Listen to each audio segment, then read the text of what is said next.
Hello guys, welcome back. We are today at Guincho in Cascais, 30 kilometers west of Lisbon. Our destination is nearby.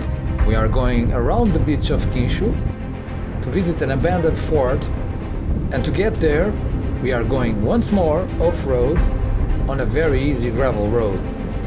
It is a lovely spring day, although this zone is always known to be a bit windy, but I think it will be fine. So let's go!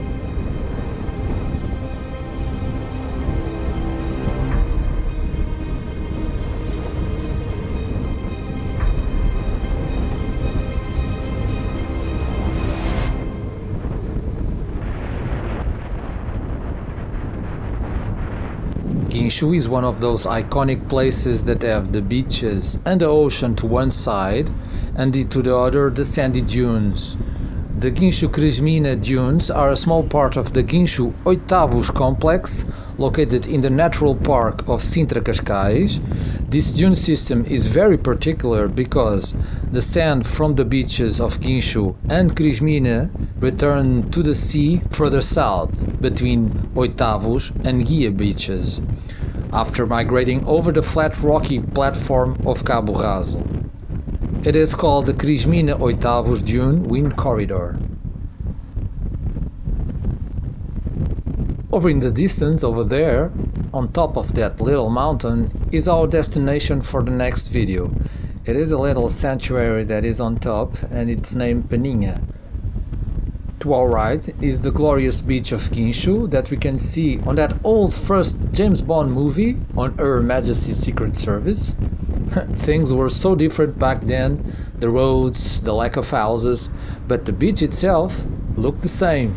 It has a shoreline of 800 meters as preferred surfing conditions and is popular for surfing, windsurfing and kite surfing. Strong northern winds are predominant during summertime, June, August, as well as the smaller northwest swells, making this beach ideal for windsurfing and kite surfing. During winter, especially in December, the predominant winds are from the east and swells increase in size, making it a perfect spot for surfing, with multiple beach breaks providing powerful lefts and rides. So it's a really nice beach for surfing. Of course, there are also several surf camps and surf schools in the area that provide accommodation and services, including rentals, repairs, and also, of course, surfing classes. However, Guincho is situated on the western edge of the Sintra Cascais Natural Park, and this designation has protected the beach from excessive tourism development. I've just stopped here for a bit to let the car in front to go ahead out of sight, because I think it's a shame when we have a car in front blocking the camera. I think it's safe now, so let's go up. The gravel road after this tarmac section is really nice. Once more, any motorcycle can do this. Just be careful, however. If you come here after a rainy day, you will encounter deep pools of water. So please take that into account if you decide to visit this place. I'm hoping I can take Sparky up, like in last episode in Asafora. I'm sure the views here are going to be even more breathtaking, but I hope Sparking won't go crazy on me and fly all the way to Brazil.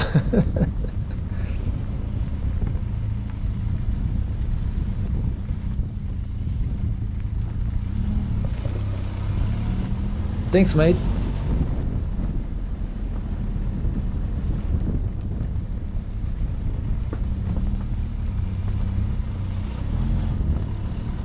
As you can see, there are always a few cars around, at least until the beach parking that is right here on the left.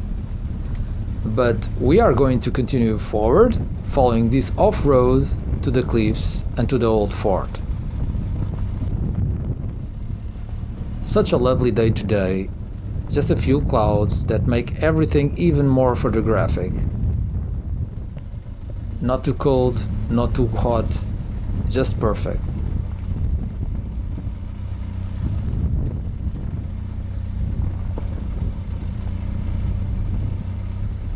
This area is already part of the protected zone of the Natural Park of Sintra Cascais that I was talking before.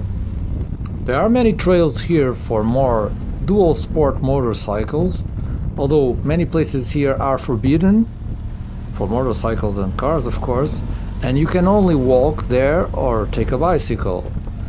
It is a shame, but I understand the reason behind it. It would be a shame if on such a perfect place we would have a bunch of loud enduro machines screaming around the landscape, right?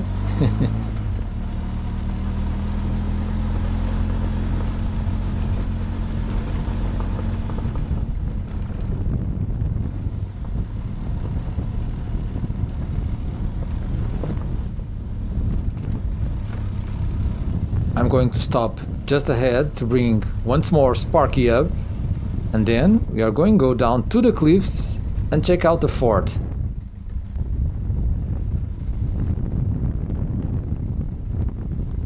Here to our right is one of those trails I was talking about. We can see the ocean from here already, and it's time to fly, Mr. Sparky.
Time to change Mr. Sparky's battery.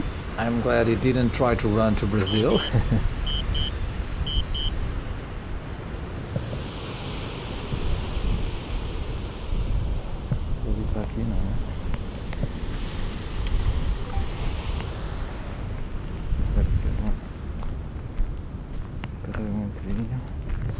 There you go, little one.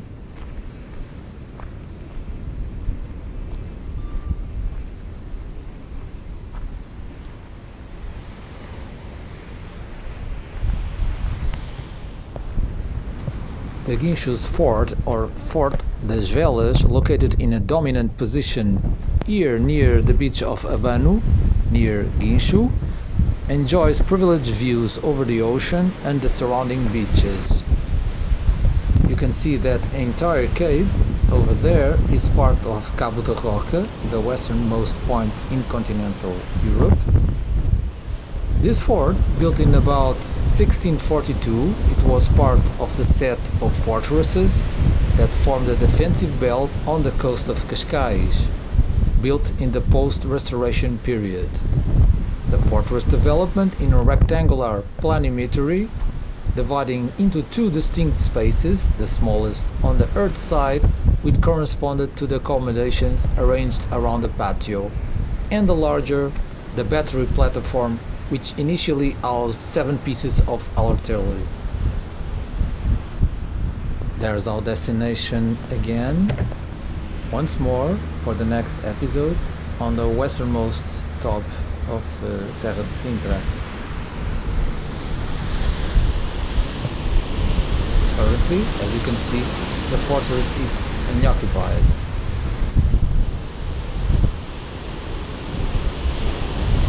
Once more, sound of waves, of the power of the Atlantic Ocean is overwhelming, so powerful and at the same time so peaceful. I love to hear that sound. So let's go back to the Benelli. I think I'm going to take a couple of photos. I always forgot to take them. So this is a good opportunity.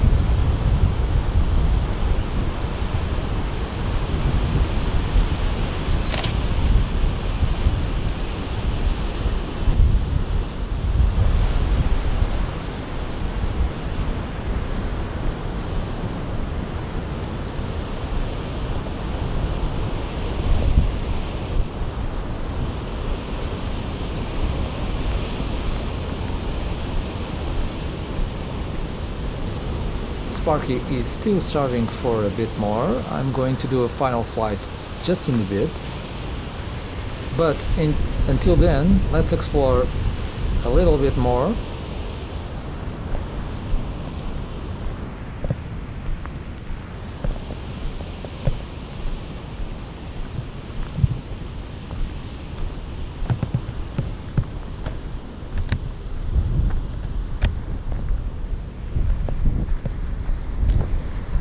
Over the distance is Guincho Beach.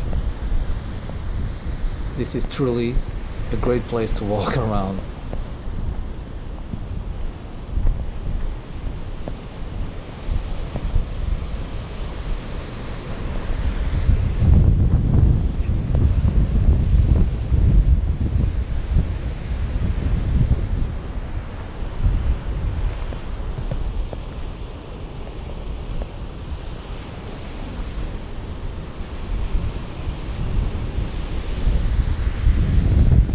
Okay, let's go back. I hope the wind isn't too loud on the GoPro. I really want to show you the power of this place. So sorry if it is too loud.